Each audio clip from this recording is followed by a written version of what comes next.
Alright guys, so we have some absolutely explosive news coming out this morning as the International Court of Justice that has been hearing this genocide case against Israel for a couple of months now has officially ordered them to halt their invasion of Rafah. So this is something that the South Africa delegation has been trying to get for the last couple of months. They were pushing for a total ceasefire request or a ruling.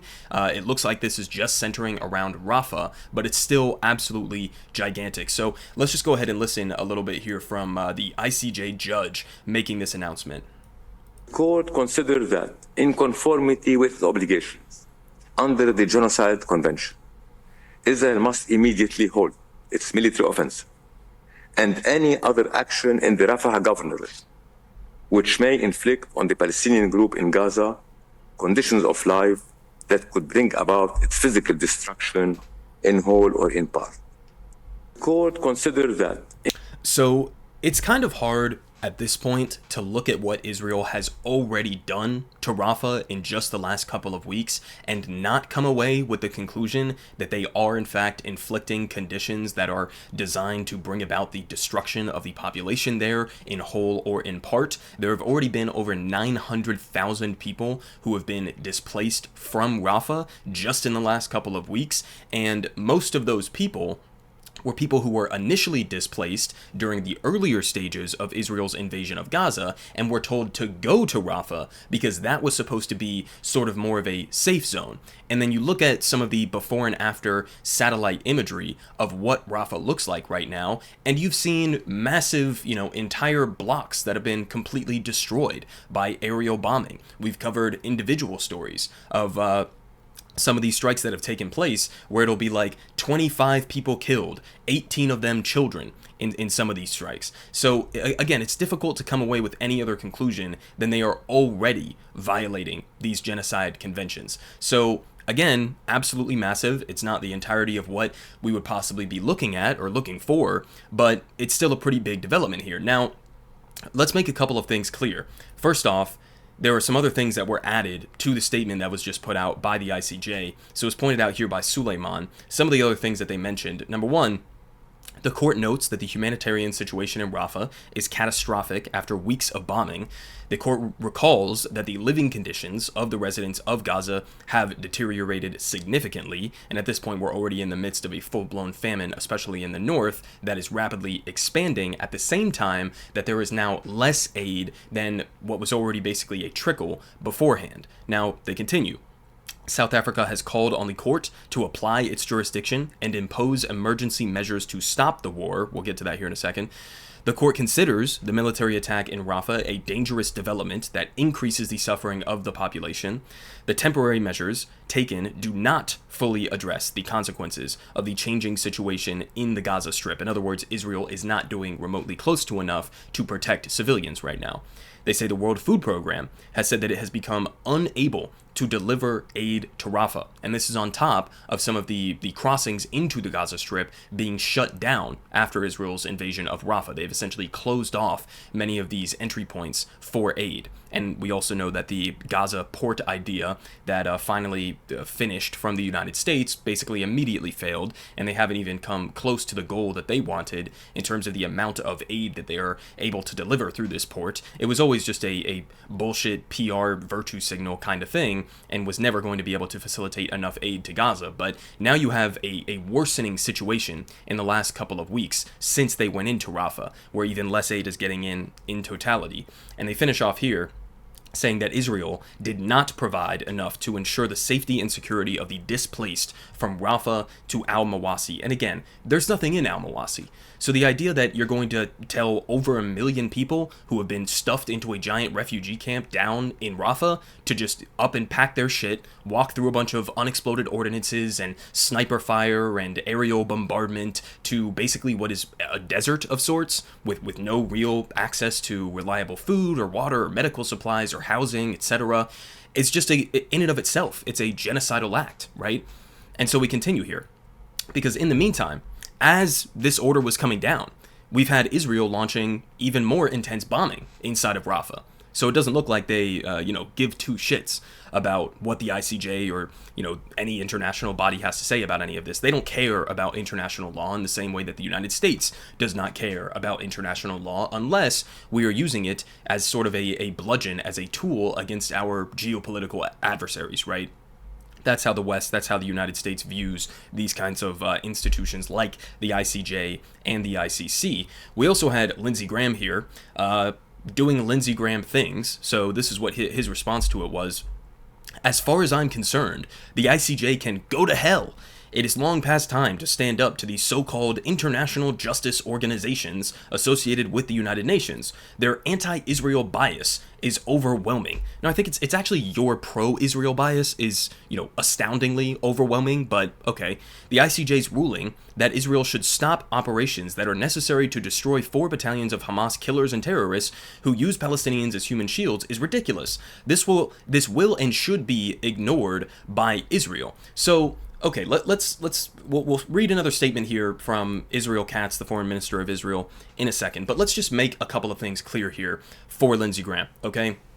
In terms of the jurisdiction, right, or in terms of the enforceability of these kinds of rulings, what are we actually talking about? So we've discussed the ICC issuing arrest warrants for Benjamin Netanyahu, issuing an application for arrest warrants that seemed to be inevitable for Benjamin Netanyahu, Yoav Gallant, and several Hamas leaders. So the ICC has jurisdiction because Palestine is a signatory to the Rome Statute, right? So they have the jurisdiction to go after these guys. The enforceability mechanism for the International Criminal Court, not the ICJ, the ICC, the enforcement mechanism there is that any other countries that are signatories to the ICC have an obligation to arrest anybody who is on their soil if they have an arrest warrant out in their name, right? And we've already seen countries like Germany and even some other European countries who have said, if the ICC, codifies and makes official those arrest warrants, we will abide by them and we will arrest Benjamin Netanyahu if he comes to Germany, right? So we've seen that. That's the enforceability mechanism of the ICC. The enforceability mechanism of the ICJ is actually significantly more powerful, as I understand it, right? Because there really is no wiggle room here for Israel to say, well, we're not a signatory, right? This is something that has legally binding effects on every single country. Every single country that is part of the United Nations legally has an obligation to abide by rulings and orders from the International Court of Justice, okay? And the enforceability mechanism that could come into play there is you could now have a country that's on the Security Council at the United Nations who's going to bring forward a resolution to try to force Israel to abide by this ICJ ruling. And that's going to be extremely interesting. Why? Because Joe Biden previously stated that Israel going into Rafah was a red line for him. Okay, now since then, he's been extremely weaselly and he's changed his red line. Now he's saying, oh, well, it needs to be a major operation in Rafah. And if they keep it limited and they take our advice into account, then I'll be okay with the invasion of Rafah. But it's going to put him in an extremely difficult position because if that is brought by a member of the UN Security Council, then the United States will either have to let it pass or veto it, in which case you will have the United States vetoing a resolution that is really just trying to enforce what Joe Biden said his red line was. So, again, a very difficult position that Joe Biden is going to be in here very soon. Right, so that'll be really interesting, to watch play out. And from there, if it does manage to get through the UN Security Council, then you could start talking about, okay, maybe we need to impose sanctions on Israel, right? So, I mean, again, this could be potentially massive, depending on how this ends up playing out. And really what you're going to see, in all likelihood, is the US and Israel and some of our client states around the world who basically just do our bidding at the UN, we are going to become more and more isolated as time goes on. I mean, the vast majority of the world wants an immediate ceasefire in Gaza, right? And it's just the United States and Israel that have been blocking this for the longest time. Now, a couple more things here before I finish off this video. Here we have Israel Katz giving a pretty revealing statement here after Spain and Norway and Ireland and several other countries recently have recognized a Palestinian state. So this is the foreign minister of Israel. He says, in response to Spain's recognition of a Palestinian state and the anti-Semitic call by Spain's deputy prime minister to not just recognize a Palestinian state, but to liberate Palestine from the river to the sea, I have decided to sever the connection between Spain's representation in Israel and the Palestinians. First off, can we just pause on that for a second? Can we just acknowledge the insanity of the foreign minister of Israel even having control over this in the first place, over whether or not Spain gets to have a connection point with Palestinians? I think that in and of itself is kind of revealing an issue here. He's also saying that he's going to prohibit the Spanish consulate in Jerusalem from providing services to Palestinians from the West Bank. If this ignorant, hate-filled individual wants to understand what radical Islam truly seeks, she should study the 700 years of Islamic rule in Al-Andalus, today's Spain. Okay, I don't even know what the fuck he's talking about here with this sort of like bigoted finishing off point at the end of his statement. But to characterize what he just said here, I think fairly, he's basically punishing the Palestinians. He's punishing the Palestinians in the West Bank because Spain dared to recognize Palestine. That's what he's doing here. So it's kind of difficult to beat the allegations that Israel is engaging in occupation and apartheid and, most importantly, collective punishment when you're just openly coming out here and posting on Twitter about how you are collectively punishing the Palestinians for the actions of Spain in daring to recognize a Palestinian state. And this is what they have done repeatedly over the last number of days. We had guys like Bezalel Smotrich, the finance minister, who came out and said, for every new country that recognizes Palestine, we are going to establish more and more illegal settlements in the West Bank. I mean, that's something that he just threatened. This is the finance minister in Israel. This is how brazen they have become.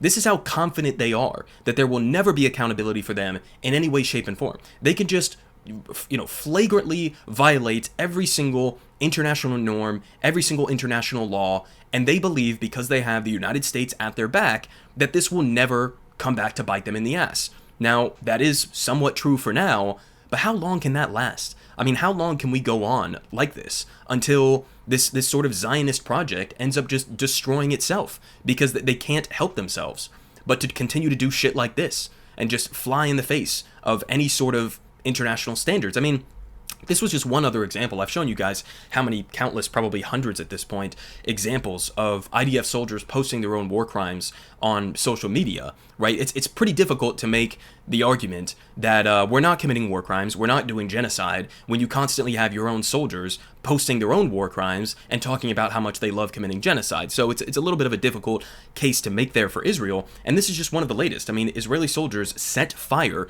to Aqsa University's library in Gaza City and took pictures of themselves in front of the flames.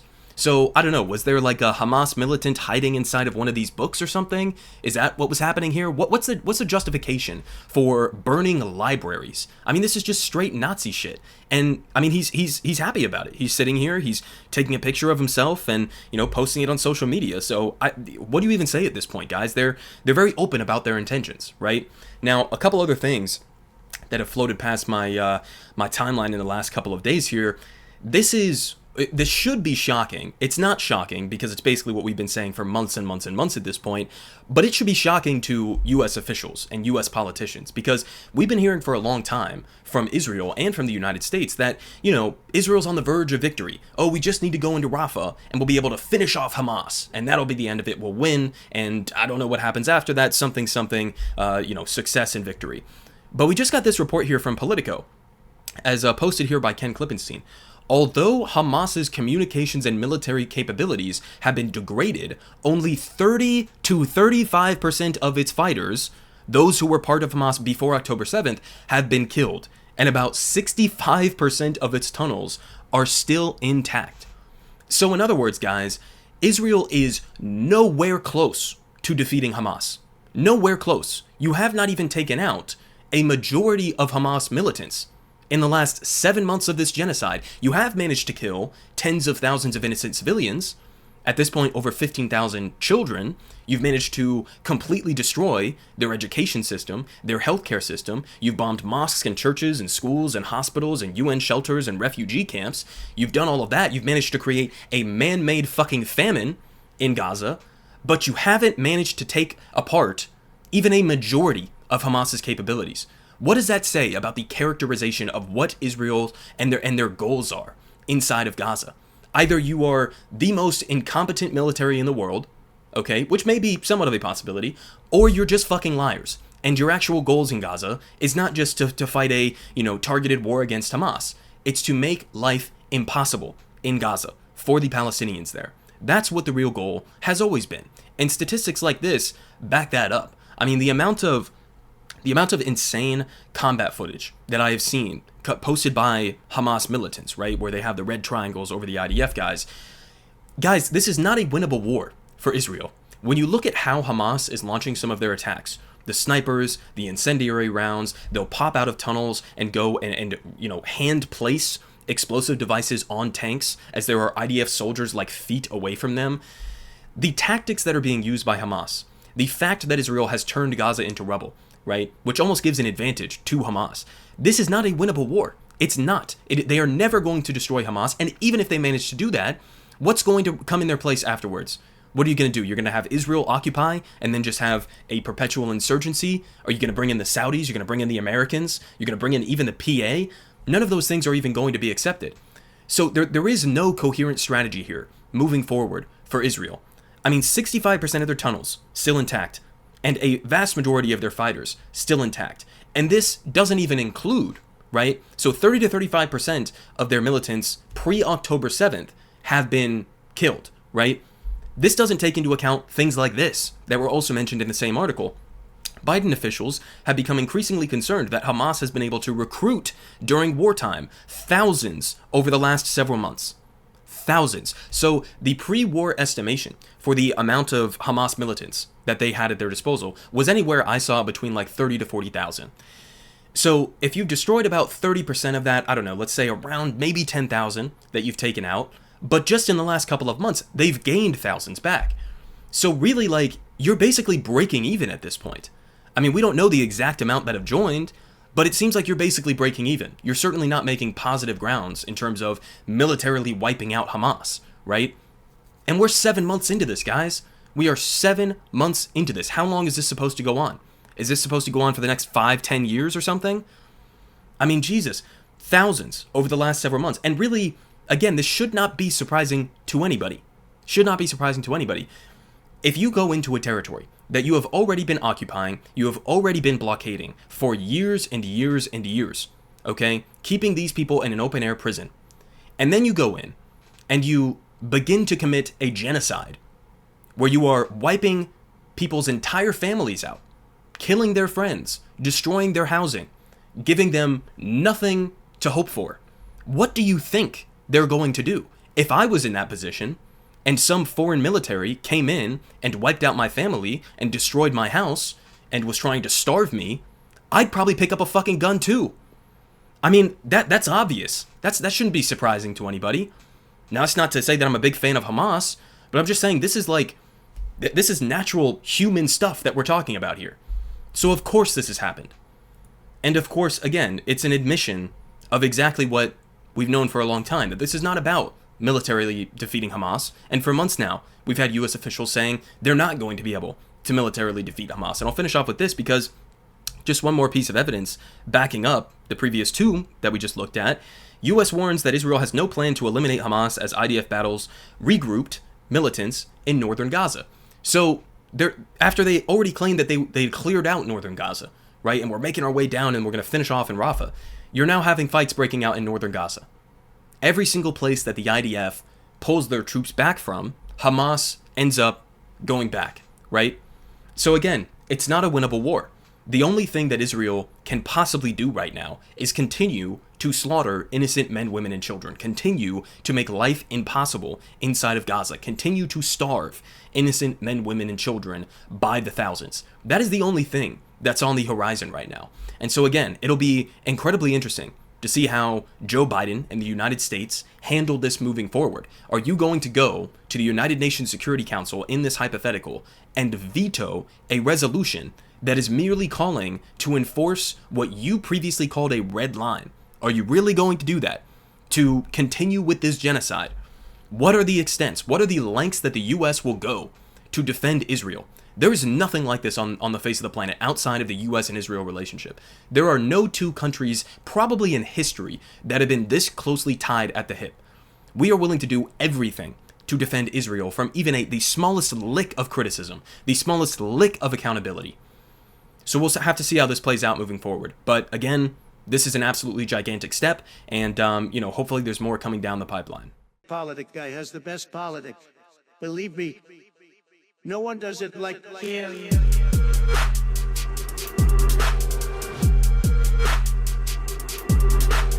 Believe me, everyone is saying